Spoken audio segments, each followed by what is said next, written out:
Hola, ¿qué tal? ¿Estás emprendedor? Bienvenido a ¿Cuánto vale mi startup? El podcast en el que aprenderás a valorar tu empresa, en el que conocerás los diferentes métodos de evaluación de proyectos que usan los inversores privados, business angels, agencias de capital riesgo y con el cual, en definitiva, estarás un paso más cerca de conseguir tus objetivos de financiación para tu startup.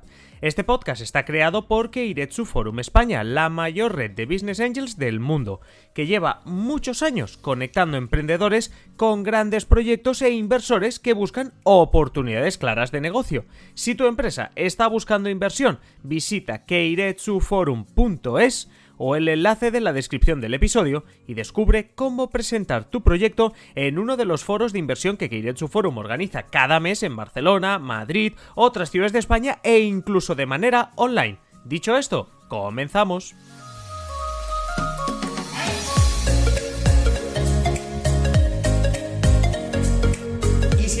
Episodio estábamos hablando de métodos de valoración de startups y de pymes. Ahora vamos a hacer lo mismo, pero entrando más en profundidad. Para ello, como siempre, nos vamos a ayudar del CEO de Keiretsu Forum España, Miquel Costa. Muy buenas. Buenas tardes. Lo dejábamos en el último episodio, que queríamos entrar a ver otro de los métodos de valoraciones que habíamos comentado, que era el del free cash flow, pero que no habíamos entrado a ver en detalle. Me gustaría saber, pues, más allá de si va a ser complicado entenderlo, como decíamos, sin una pizarra, ¿qué nos puedes explicar sobre este método de valoración, el del free cash flow? Bien, decíamos en el episodio anterior, hemos hecho un repaso sobre los distintos métodos que hay de valoración de pymes, de empresas que facturan, para entendernos. Y hemos hablado de los métodos más o menos estáticos de balance, hablamos después de la cuenta de resultados, del goodwill, y hablamos de aquellos métodos basados en múltiplos, ¿no? Y decíamos múltiplos de EBITDA, múltiplos de beneficio, y cómo pues estos métodos tenían, pues bueno, cada uno sus consideraciones, ventajas e inconvenientes, ¿no? Al final, digamos, la academia, a nivel de valoración, ha llegado a un consenso sobre el método probablemente más utilizado, el más válido para valorar una empresa, que es el método conocido como el free cash flow, cuya traducción sería flujos de caja generados por la empresa. Vale. Cash entendido como caja. Los americanos dicen cash is the king, la caja es el rey. Bueno. Por lo tanto, ¿cómo valoramos la empresa? Pues por la caja que ésta es capaz de producir. Pero luego veremos que existe el free cash flow y el free cash flow del accionista. Es decir, no ya solo la caja que queda en la empresa, sino además la caja que puede quedar en el bolsillo del accionista. Vale. Bien, una vez hecho este marco, este es el método, digamos, más aceptado para valorar empresas especialmente que facturan, y creo que puede ser una muy buena introducción a los siguientes capítulos cuando hablaremos de empresas que facturan poco o nada. Correcto. O sea, más de startups. Sí. Para dar una definición rápida, el free cash flow es el flujo de caja generado solo por el activo, como si hubiera generado únicamente con recursos propios y sin tener en cuenta los impuestos. Es decir, el método lo que hace es valorar lo que produce la empresa, sí, sin tener en cuenta ni deuda ni impuestos. Vale. Y generado únicamente por los activos. Bien, me preguntabas consideraciones, ventajas e inconvenientes. Sí, claro, sí. Es una fórmula, luego la veremos y la analizaremos un poco en profundidad. Es una fórmula financiera. Vale. En cualquier caso, ventajas que tiene este método es que es un método dinámico, ¿no? Considera variables clave del negocio y especialmente lo que decíamos antes, el flujo de caja libre, es decir, lo que queda para el accionista, es al final lo que busca cualquier inversor. Sí. Decíamos en el pasado episodio, si al final de año tengo que comprar una máquina para volver a tener beneficios, pues esto no es algo que me queda, es algo que tengo que sacar de la empresa. Correcto, para poder volver a generar. Correcto. Bien, desventajas en cualquier caso del método, el método del free cash flow. Es sensible a la tasa de actualización que apliquemos, que ahora veremos a posteriori esto qué significa. Luego se basa mucho en previsiones de futuro Y claro, no siempre es fácil predecir el futuro. Claro. Especialmente en según qué tipo de empresas y en según qué tipo de circunstancias o de entornos, el contexto, muy bien, ¿no? Que nos podamos mover, ¿no? Y por tanto, el método también obliga a predecir muchos factores que a veces son difíciles de estimar. Beneficios, inversiones, nivel de endeudamiento, el ciclo de la renta perpetua, ahora veremos cuando hablemos de la fórmula, en cualquier caso, tasa de actualización, renta perpetua y cómo ponemos los datos a la fórmula para llevar un consenso, lo que son los flujos de caja, pues sin duda. En cualquier caso, la gran ventaja del método también es que todas estas estimaciones nos obligan también a trabajar mucho sobre la empresa. Vale. Y nos obliga mucho a trabajar mucho también sobre estas previsiones de futuro de la empresa. Vale. Tanto es un ejercicio muy interesante, tanto para los gestores de la empresa como para potenciales inversores en la misma. Vale, sí. Pues Bien, ¿cómo contrapondríamos una cuenta de explotación a un flujo de caja? Vale. Digamos que la cuenta de explotación de la empresa nos da un beneficio. Y un beneficio significa pues un EBIT, después de impuestos y amortizaciones y intereses. Le hemos quitado el DA al EBITDA. Le hemos quitado el DA. Bueno, vale. Bien, el DA son las amortizaciones. Correcto. Por tanto, sí, le hemos, digamos, o más que quitado al EBITDA, la frase está bien visto. Sí, no, a la palabra le hemos quitado las siglas. Al contenido le hemos sumado. Le hemos sumado, sí. Vale. Bien, entonces lo que haremos es, para calcular lo que es el flujo de caja, es, claro, la empresa tenía previsto un beneficio, vale, pero si le sumamos la amortización, porque esto no lo estamos pagando a nadie, realmente los impuestos que hubiéramos pagado serían otros. Claro. ¿Vale? Por lo tanto, calcularemos los impuestos sobre esto y además después veremos los más menos que necesitamos para financiar el día a día. Claro. Es decir, la empresa tiene un beneficio, pero necesita después, con este beneficio, financiar pues, a más clientes si estoy vendiendo más, o incluso a menos proveedores si tengo que pagar más rápido, o al revés si me financio de proveedores, ¿no? Sí, sí. Por tanto, les sumaremos o restaremos estas necesidades operativas de financiación, las NOF, se conoce en el argot, y luego también, sin duda, tenemos que sumar o restar lo que decíamos con estos más activos que inmovilizados, no corrientes, que tendremos que... Sí. Y lo mismo con la deuda. Correcto, conceptos que para quien escuche este episodio, que sepa que repasamos en el episodio anterior, para quien no lo haya escuchado. Bien, sí, y por tanto hablaríamos del free cash flow como el beneficio antes de intereses e impuestos más menos la variación del activo neto. Vale. Entendiendo activo neto como no corriente y corriente. Hablaríamos del free cash flow del accionista como el free cash flow más menos la variación de deuda. Vale.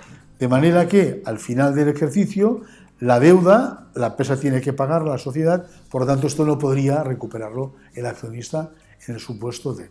Bien, por lo tanto se entiende que el free cash flow es realmente el elemento a considerar para valorar empresas, porque al final entendemos la empresa como un elemento vivo que todos los años sucesivos va a estar produciendo algo, unos beneficios. Y estos beneficios entendidos como flujo es lo que realmente nos interesa analizar a la hora de valorar cuánto vale la empresa a fecha de hoy.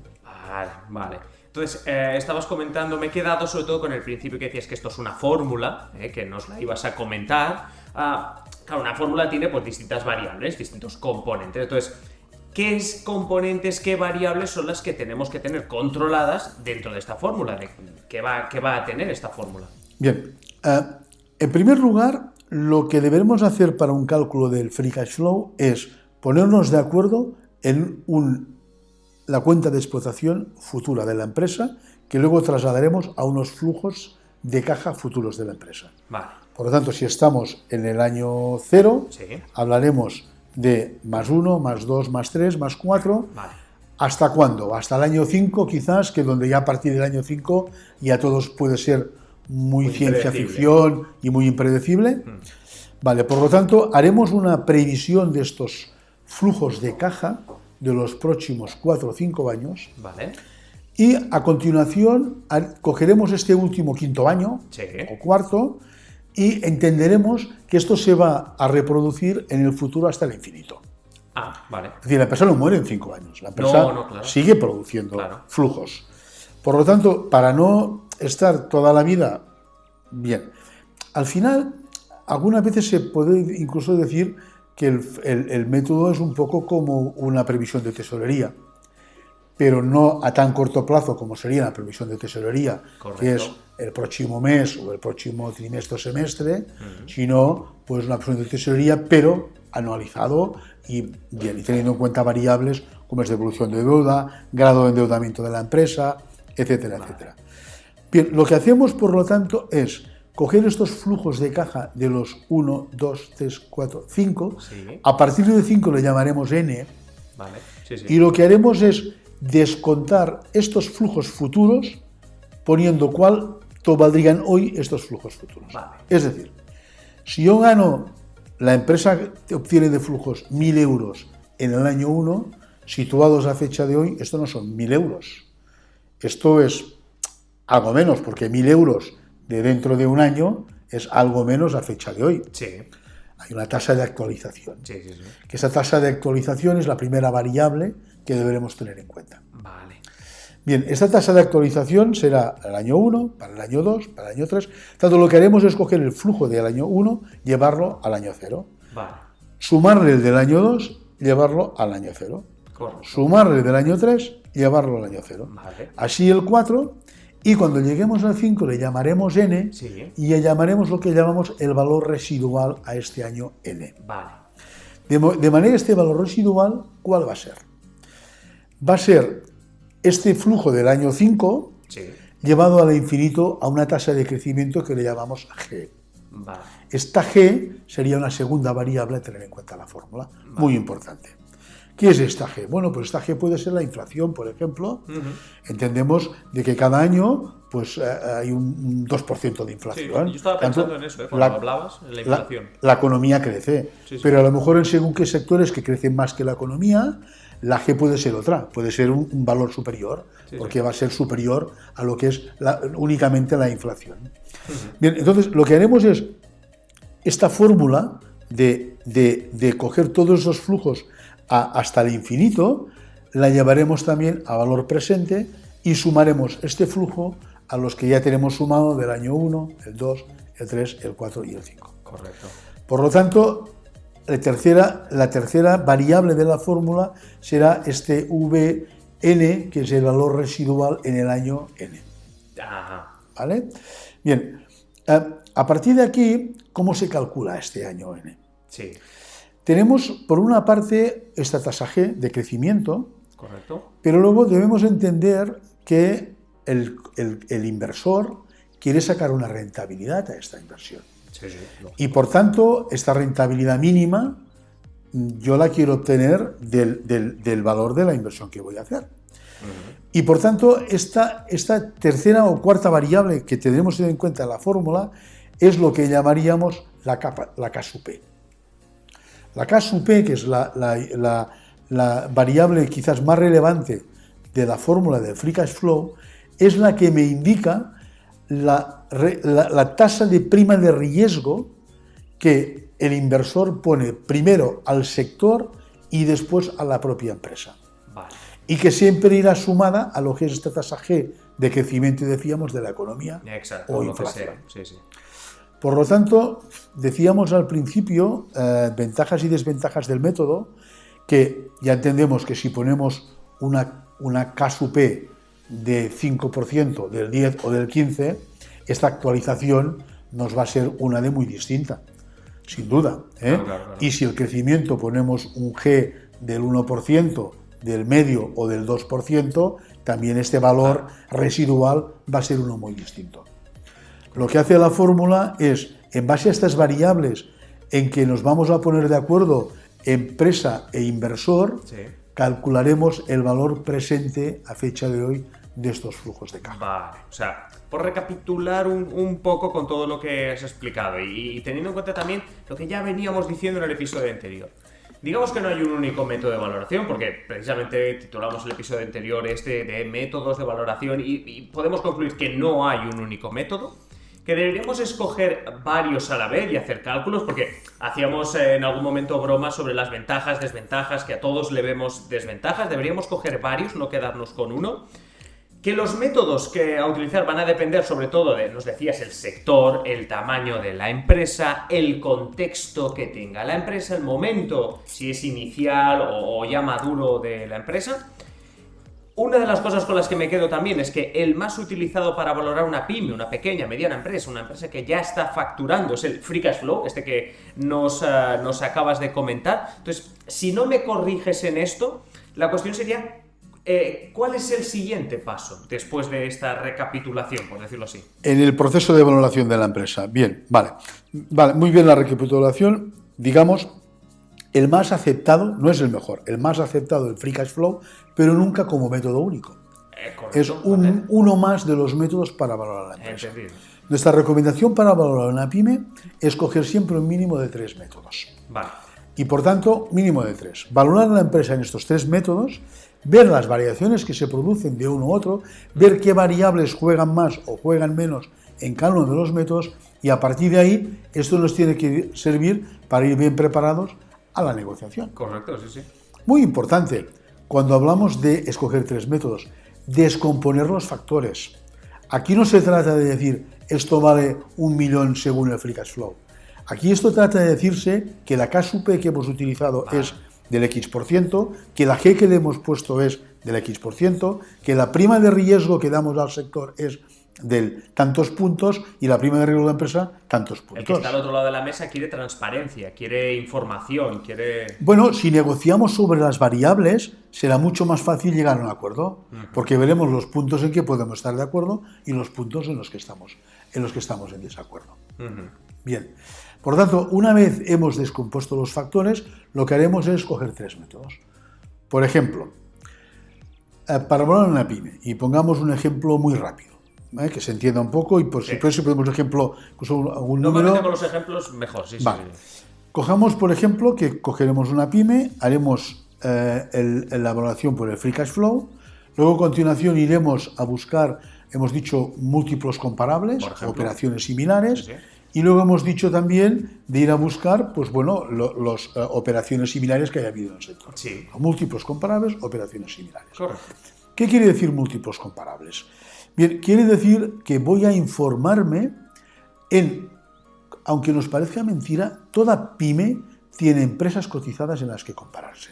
Ajá, interesante. Es decir, si yo tengo una pequeña pyme del sector textil, me puedo comparar perfectamente con todas las textiles que están cotizando en todas las bolsas europeas, no solo en la española. Vale.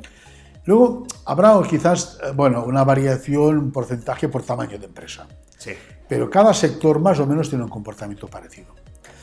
Bien, ahí en este sentido, una fuente muy interesante de un profesor de la escuela de la Universidad de Nueva York, que se llama Berodian, ¿sí? Avinash Berodian, que saca todos los 5 de enero de cada año, lleva muchos años haciéndolo, saca una media de todos los múltiplos de EBITDA, operaciones, de todas las cotizadas en todo el mundo, por países y por sectores. Trabajazo. Una información muy importante, muy relevante, para ver exactamente, dentro de mi sector, cuáles son las medias múltiplos en que yo podía comparar. Cuando uno va y lo analiza, se da cuenta que las empresas de un sector a lo mejor están con un múltiplo de EBITDA de 10 y la otra de 5. Y con una variación realmente no muy importante. Y luego se da cuenta que los múltiplos de beneficio es otro y el PER tal. Por lo tanto, hay información. Bien, luego lo que me haré también, por ejemplo, es irme a la Bolsa Española.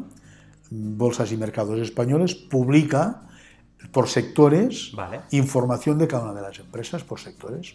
Y por tanto, como me las clasifica por sectores, puedo ir a ver dentro de mi sector qué empresas, cómo están cotizando y qué múltiplos tienen.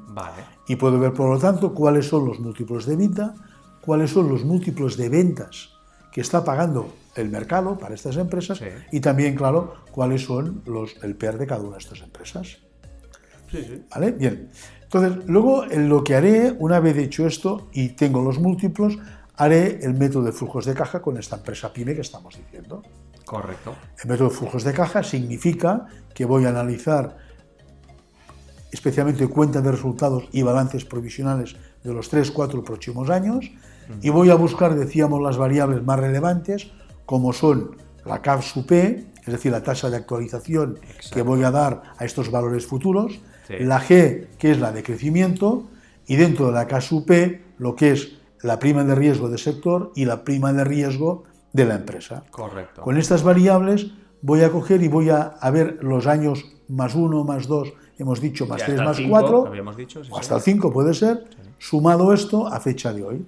Vale. Y luego el valor residual en el año 5 al infinito, la empresa sigue produciendo flujos hasta el infinito y esto lo pondré a valor presente. Por lo tanto, ya tengo dos valores. En los múltiplos comparables que he sacado de la información de papel y otro valor seguramente muy distinto que me da los flujos de caja de mi empresa. Correcto. Bien, a continuación lo que intentaré ver es intentar ver operaciones similares que he podido ver. Claro. ¿Vale? Claro. ¿Hay información? Sí, hay información. Es cuestión de buscar en prensa, hay publicaciones, hay revistas especializadas, la web Capital Riesgo, la ASCRI, la Asociación de Capital Riesgo, se publican operaciones de empresas y ahí podré ver una comparativa de qué múltiplos, qué importes se han pagado en cada una de las empresas. Bien, por lo tanto, lo que haré es coger estos tres valores. En el caso, por ejemplo, de un ejemplo que ponemos a nivel práctico, de un caso real de no hace mucho, donde, bueno, pues una empresa por flujos de caja daba un valor de 3.200.000 euros. Si íbamos a múltiplos de operaciones similares, nos daba 1.600.000 y a múltiplo de ventas y de EBITDA sobre los 2,5 millones. A ver, no es una diferencia enorme, pero hay diferencia. Claro. Hay diferencia. Estamos hablando de 1.800.000 a 3.300.000. Correcto. A partir de ahí, ¿esto de qué me sirve? De ir a una negociación. Una negociación con la que voy al inversor y voy a, bueno, pues a negociar para intentar llevar a cabo, digamos, decíamos al principio de la conversación, ¿no? De estos valores percibidos distintos por parte de comprador y vendedor, intentar llegar a un punto medio que será el precio de la operación. Pues hemos dicho que era un reto, sin la pizarra, era un reto, pero yo creo que hemos sacado un notable tirando excelente, porque yo creo que nos ha quedado bastante claro y hemos profundizado un poco más en lo que comentábamos en el anterior episodio. Valorar una startup, ¿cómo se hace? ¿Se hará igual? Sé que nos lo vas a explicar en el siguiente capítulo. ¿Quieres adelantarnos algo? ¿Algún spoiler del próximo episodio? Bueno, a ver, igual? Espero que realmente se haya entendido bien. Es complicado lo que hemos explicado sin tener una pizarra claro. y poder pues compartir quizás una pantalla, un Excel o incluso la propia fórmula. No, claro, claro. Y recomiendo en cualquier caso a todos aquellos interesados pues poniendo sencillamente flujo de caja libre, free cash flow en internet, hay explicación suficiente, incluso las fórmulas, tablas y cálculos, etcétera. Bien, para valorar una startup difícilmente podremos utilizar ninguno de los métodos que hemos mencionado. Ya me lo imaginaba. Te lo imaginabas. Una cosa muy distinta es que estos métodos puedan servirnos de referencia para algunos casos. Pero sí que nos gustará tratar en capítulos posteriores métodos objetivos para valorar empresas que facturan poco o nada, y entendámonos cuando decimos métodos objetivos, porque aunque pueda parecer que no, hay métodos objetivos para valorar empresas que facturan poco o nada, que muy lejos de añadir subjetividad, sino de una forma en base, digamos, a criterios objetivos, nos llevarán lo mismo, a buscar un valor que también nos tiene que llevar a una negociación que esperemos, si todo funciona bien, se va a traducir en tener un precio para la startup.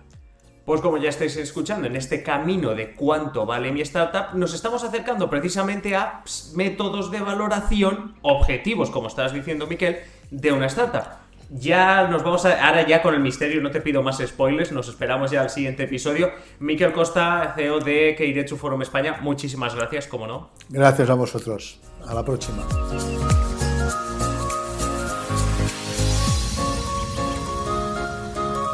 Y hasta aquí llegamos con este episodio. Recuerda que si tienes una empresa y buscas inversión, Keiretsu Forum es la mayor red de Business Angels del mundo y en España organiza mensualmente foros de inversión donde decenas de inversores escucharán tu propuesta de negocio. Visita keiretsuforum.es, descarga el formulario para emprendedores y podrás presentar ante decenas de inversores privados, Business Angels y representantes de capital riesgo. No olvides tampoco escuchar el siguiente episodio. Un saludo.